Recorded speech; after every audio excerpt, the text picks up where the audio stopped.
Y luego prosigue su santidad el Papa Pío IX con la misma condena y advertencia sobre las sociedades bíblicas que a través de los cursos y cenas alfa están siendo acogidas por los obispos diocesanos a día de hoy. Conocéis también, venerables hermanos, otra clase de errores y engaños monstruosos, con los cuales los hijos de este siglo atacan a la religión cristiana y a la autoridad divina de la Iglesia con sus leyes, y se esfuerzan en pisotear los derechos del poder sagrado y el civil. Tales son los nefandos conatos contra esta cátedra romana de San Pedro, en la que Cristo puso el fundamento inexpugnable de su Iglesia.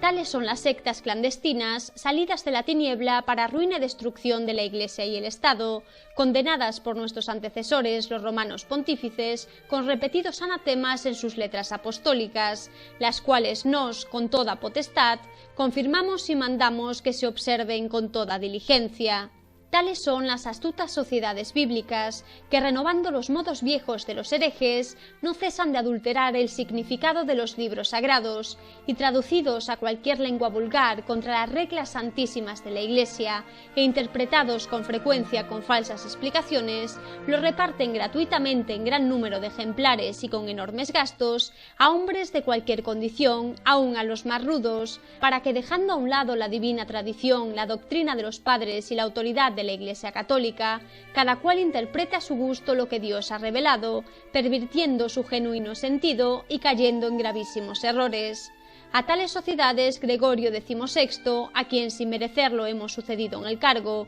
siguiendo el ejemplo de sus predecesores, reprobó con sus letras apostólicas y nos asimismo las reprobamos. Prosigue el Papa Pío IX en su encíclica Cui Pluribus de 1846, explicándonos cuál es este error que tan peligrosamente viene atacando a la Iglesia católica verdadera, el indiferentismo. Tal es el sistema perverso y opuesto a la luz natural de la razón que propugna la indiferencia en materia de religión, con el cual estos inveterados enemigos de la religión, quitando todo discrimen entre la virtud y el vicio, entre la verdad y el error, entre la honestidad y la vileza, aseguran que en cualquier religión se puede conseguir la salvación eterna, como si alguna vez pudieran entrar en consorcio la justicia con la iniquidad, la luz con las tinieblas, Cristo con Belial. Tal es la vil conspiración contra el sagrado celibato clerical que, oh dolor, algunas personas eclesiásticas apoyan, quienes, olvidadas lamentablemente de su propia dignidad, dejan vencerse y seducirse por los halagos de la sensualidad. Y en la siguiente descripción que vamos a escuchar sobre las astucias del enemigo, no podemos por menos de reconocer al falso profeta Jorge Mario Bergoglio por boca de su santidad el Papa Pío IX.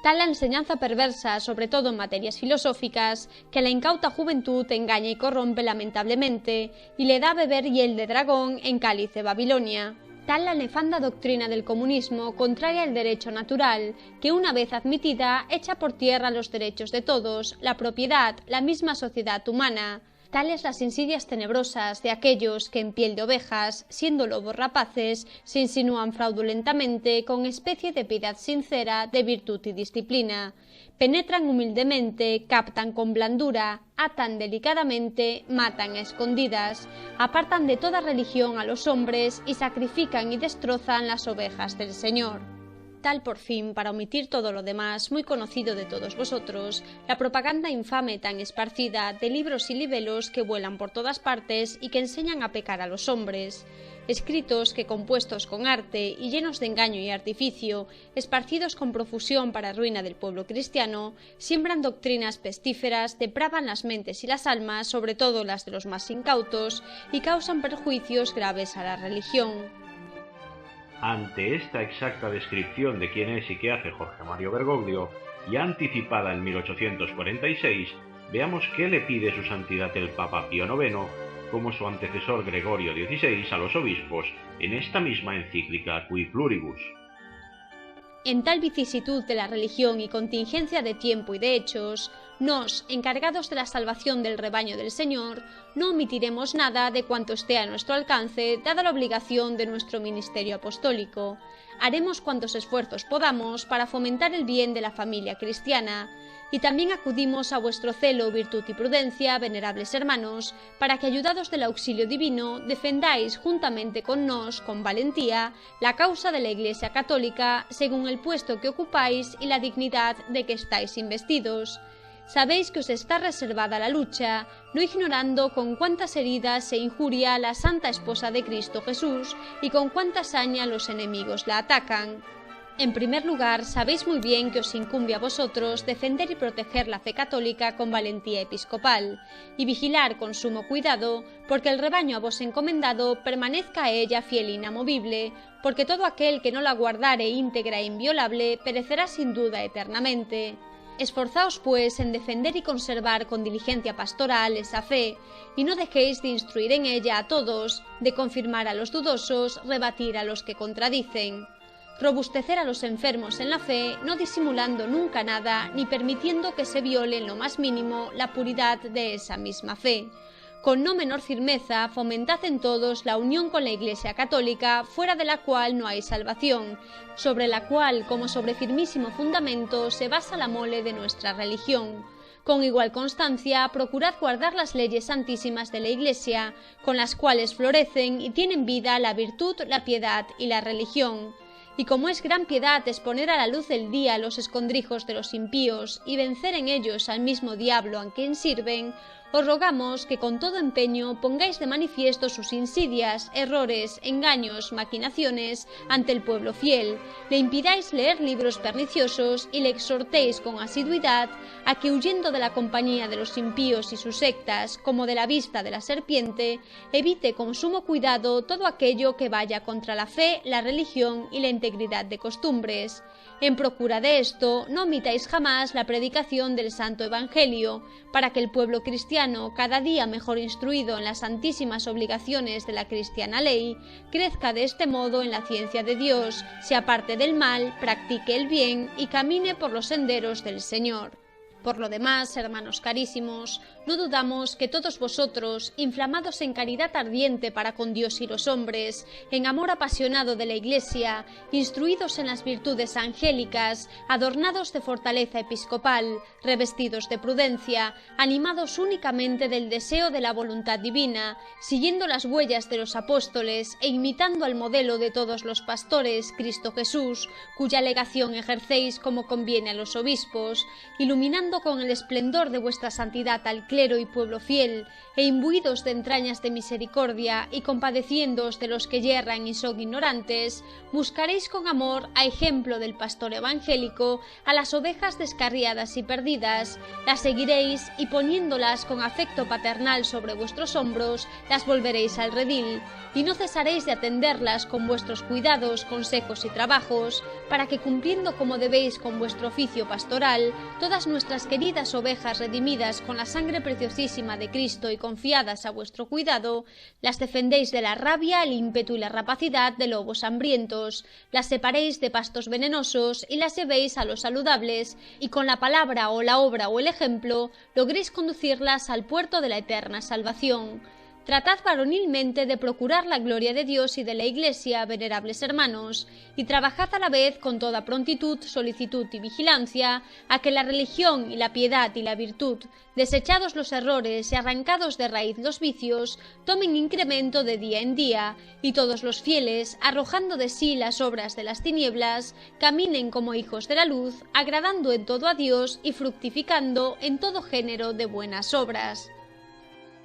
Pues eso es lo que esperaba su santidad el Papa Pío IX de sus obispos,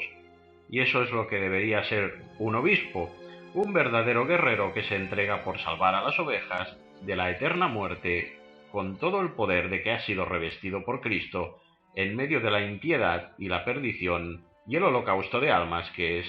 el mundo actual. ¿Alguno de los obispos de hoy en día de esta Iglesia universal está cumpliendo con su labor? Ya no hablemos de su seguimiento a ciegas de Bergoglio. Ahí lo dejamos, la respuesta debe ser entre ellos y el Señor. Citaremos asimismo otro pasaje de la locución Singulari Quadam del mismo Papa, su Santidad Pío IX, de fecha 9 de diciembre de 1854, sobre el racionalismo y el indiferentismo esa forma de ataque a la Iglesia que ha sido el eje de rotación de todos los errores introducidos por el demonio y sus partidarios. Nos decía su santidad el Papa Pío IX en Singulari Quadam. Otro error y no menos pernicioso hemos sabido y nos entristeza que ha invadido algunas partes del orden católico y que se ha sentado en los ánimos de muchos católicos que piensan que ha de tenerse buena esperanza de la salvación de todos aquellos que no se hallan de modo alguno en la verdadera Iglesia de Cristo.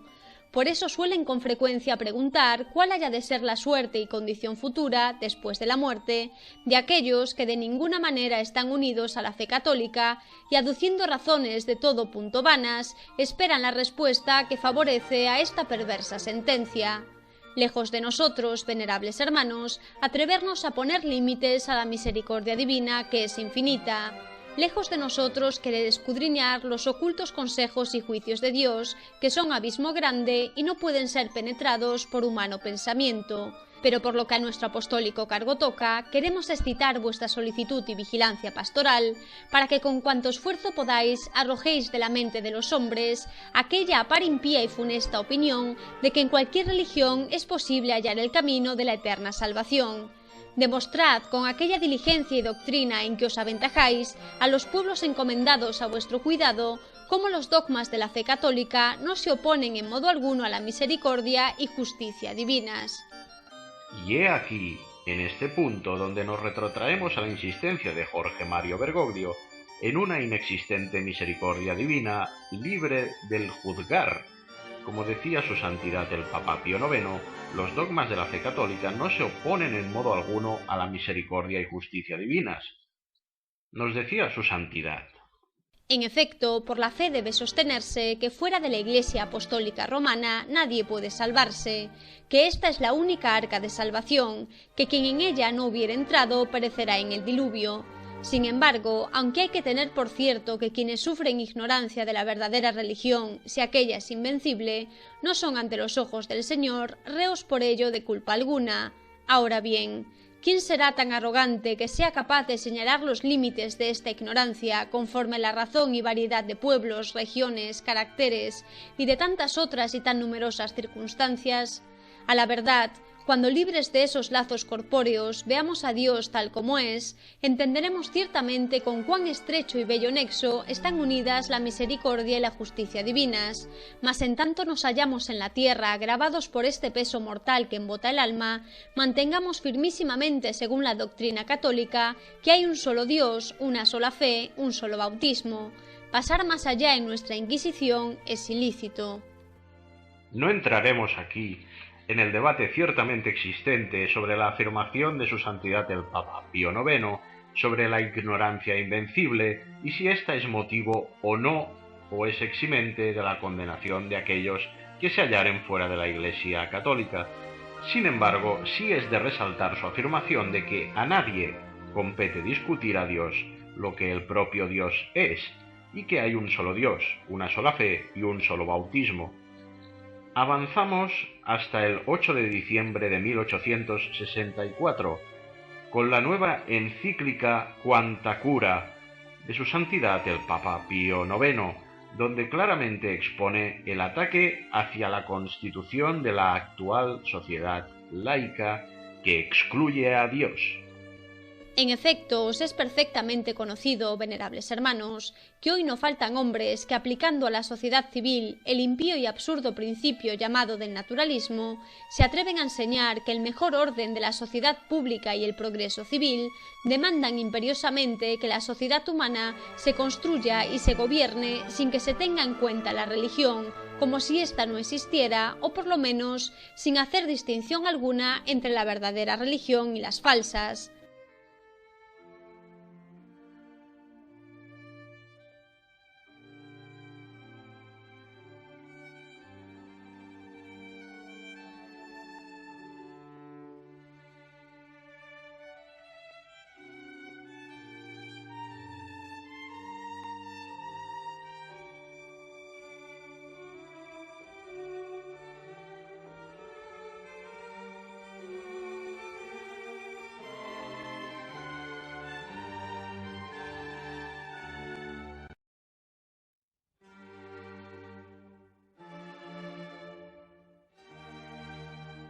Además, contradiciendo la doctrina de la Sagrada Escritura, de la Iglesia y de los Santos Padres, no dudan en afirmar que el mejor gobierno es aquel en el que no se reconoce al poder civil la obligación de castigar, mediante determinadas penas, a los violadores de la religión católica, sino en cuanto la paz pública lo exija, y como consecuencia de esta idea absolutamente falsa, no dudan en consagrar aquella opinión errónea, en extremo perniciosa a la Iglesia católica y a la salvación de las almas, llamada por Gregorio XVI, nuestro predecesor de feliz memoria, delirio, a saber, que la libertad de conciencias y de cultos es un derecho propio de cada hombre, que todo Estado bien constituido debe proclamar y garantizar como ley fundamental, y que los ciudadanos tienen derecho a la plena libertad de manifestar sus ideas con la máxima publicidad, ya de palabra, ya por escrito, ya en otro modo cualquiera, sin que la autoridad civil ni eclesiástica alguna puedan reprimirla en ninguna forma. De lo que se sucede que su santidad el Papa Pío IX llame a esta libertad como libertad de perdición, en una definición totalmente acertada. Escuchen cómo su santidad Pío IX previó totalmente nuestra desastrosa posmodernidad actual en unas palabras que ni la propia Iglesia recuerda, ya que muchos andan buscando las respuestas en los filósofos de la propia posmodernidad. ¿Qué extravío hay en la Iglesia? Escuchemos a su santidad el Papa Pío IX. Ahora bien, al sostener afirmación tan temeraria, no piensan ni consideran que proclaman la libertad de la perdición, y que si se permite siempre la plena manifestación de las opiniones humanas, nunca faltarán hombres que se atrevan a resistir a la verdad y a poner su confianza en la verbosidad de la sabiduría humana, vanidad en extremo perjudicial, y que la fe y la sabiduría cristiana deben evitar cuidadosamente con arreglo a la enseñanza de nuestro Señor Jesucristo. Y como allí donde la religión se halla desterrada de la sociedad civil y se rehace la doctrina y autoridad de la revelación divina, se oscurece y aún se pierde la verdadera noción de la justicia y del derecho, en cuyo lugar triunfan la fuerza y la violencia, claramente se ve por qué causa ciertos hombres, despreciando en absoluto y dejando a un lado los principios más firmes de la sana razón, se atreven a proclamar que la voluntad del pueblo, manifestada por la llamada opinión pública o de otro modo cualquiera, constituye una suprema ley libre de todo derecho divino o humano, y que en el orden político los hechos consumados, solo por haberse consumado, tienen ya valor de derecho. Mas, ¿quién no ve, quién no siente claramente que una sociedad sustraída a las leyes de la religión y de la verdadera justicia no puede tener otro ideal que acumular riquezas ni seguir más ley en todos sus actos que un insaciable deseo de satisfacer la indómita concupiscencia del espíritu, sirviendo tan solo a sus propios placeres e intereses? He aquí por qué esos hombres, con odio verdaderamente cruel, persiguen a las órdenes religiosas sin tener en cuenta los inmensos servicios hechos por ellas a la religión, a la sociedad humana y a las letras. He aquí por qué desvarían contra ellas, diciendo que no tienen ninguna razón legítima para existir, haciéndose así eco de los errores de los herejes. Como lo enseñó con tanta verdad nuestro predecesor Pío VI de feliz memoria, la abolición de las órdenes religiosas hiera al Estado que hace profesión pública de seguir los consejos evangélicos, ofende a una manera de vivir recomendada por la Iglesia como conforme a la doctrina apostólica, finalmente ofende aún a los preclaros fundadores que las establecieron inspiradas por Dios. Y he ahí otra respuesta al porqué de esta crisis actual de las órdenes y congregaciones religiosas, infiltradas y destruidas despiadadamente desde los días en que su santidad, el Papa Pío IX, escribió estas letras, y que a día de hoy son, exceptuando honrosos casos, meras prolongaciones de las sociedades a las que pertenecen. Tantas preguntas, tanta retórica vacía, tantas disquisiciones sin verdadera ansia de verdad, cuando la verdad ha sido enseñada por los papas verdaderos,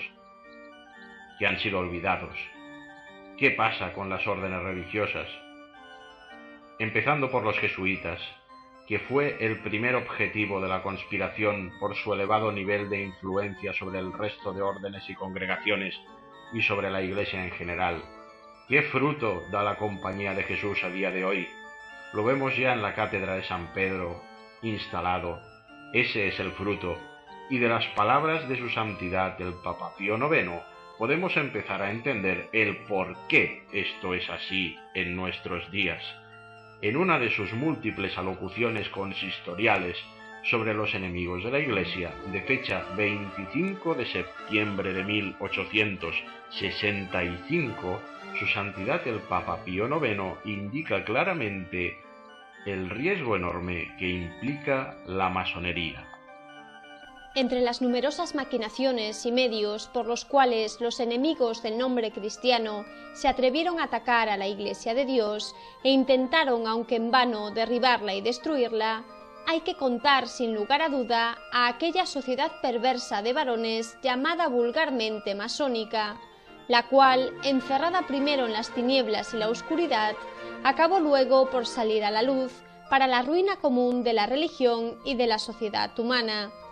Apenas nuestros antecesores, los pontífices romanos, fieles a su oficio pastoral, descubrieron sus trampas y sus fraudes, juzgaron que no había momento que perder para reprimir por su autoridad, condenar y exterminar como con una espada esta secta criminal que ataca tanto las cosas santas como las públicas.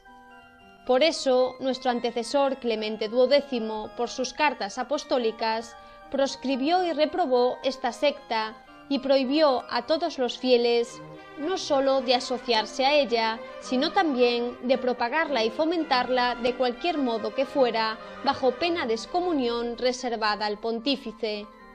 Benedicto XIV confirmó por su constitución esta justa y legítima sentencia de condenación, y no dejó de exhortar a los soberanos católicos a dedicar todas sus fuerzas y toda su solicitud para reprimir esta secta profundamente perversa y en defender a la sociedad contra el peligro común. Dejadez de los gobernantes civiles en la defensa de la sociedad contra las sectas secretas.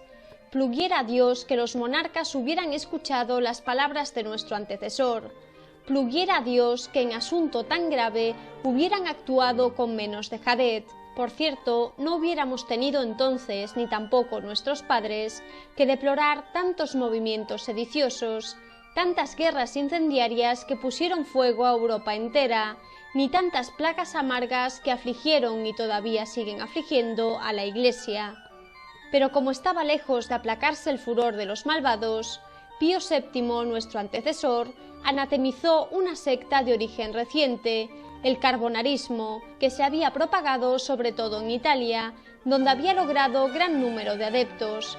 y León XII, inflamado del mismo amor a las almas, condenó por sus cartas apostólicas no sólo las sociedades secretas que acabamos de mencionar, sino también todas las demás, cualquiera sea su nombre, que conspiraban contra la Iglesia y el poder civil, y las prohibió severamente a todos los fieles bajo pena de excomunión.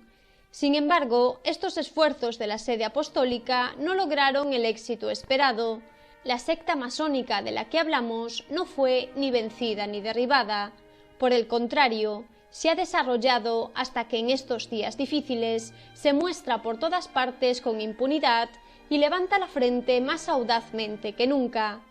Por tanto, hemos juzgado necesario volver sobre este tema, puesto que en razón de la ignorancia en que tal vez se está de los culpables designios que se agitan en estas reuniones clandestinas, se podría pensar equivocadamente que la naturaleza de esta sociedad es inofensiva, que esta institución no tiene otra meta que la de socorrer a los hombres y ayudarlos en la adversidad.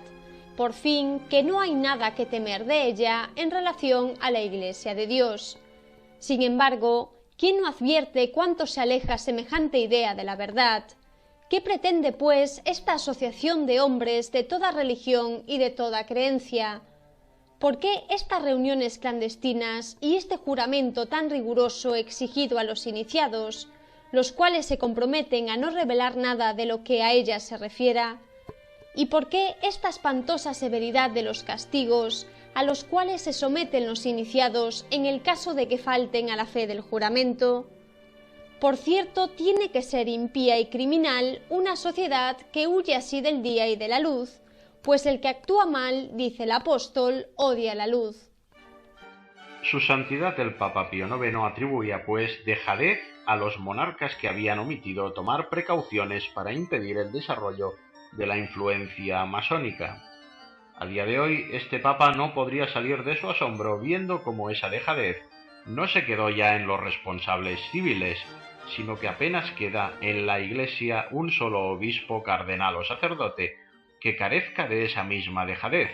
por no hablar de la ignorancia de este peligro que está en la base del problema, ignorancia que es sembrada ya en los seminarios, de los cuales se ha erradicado cualquier noción de la necesaria apologética o de la existencia de un enemigo mucho más severo que el laicismo, que es sólo su pantalla superficial, ese enemigo conocido desde siempre, ya sea en su vertiente natural, la masonería y los cultos y sectas de Lucifer, o en la vertiente sobrenatural, es decir, el propio demonio que es su cabeza, reduciéndolo todo a una doctrina humana de paz y fraternidad que es, con pequeñas variaciones, la propia doctrina masónica, una doctrina de amor fraternal universalista edulcorada que para nada es la doctrina divinamente revelada, sino la doctrina de los constructores de la antigua Torre de Babel monolingüe y reedificada, es decir, el nuevo orden mundial Novus Ordo Seclorum. Y advertía su santidad el Papa Pío IX en aquellos tiempos. ¿Cuánto difieren de aquella asociación las piadosas sociedades de los fieles que florecen en la Iglesia católica? En ella nada hay escondido, nada secreto. Las reglas que la rigen están a la vista de todos, y todos pueden ver también las obras de caridad practicadas según la doctrina del Evangelio.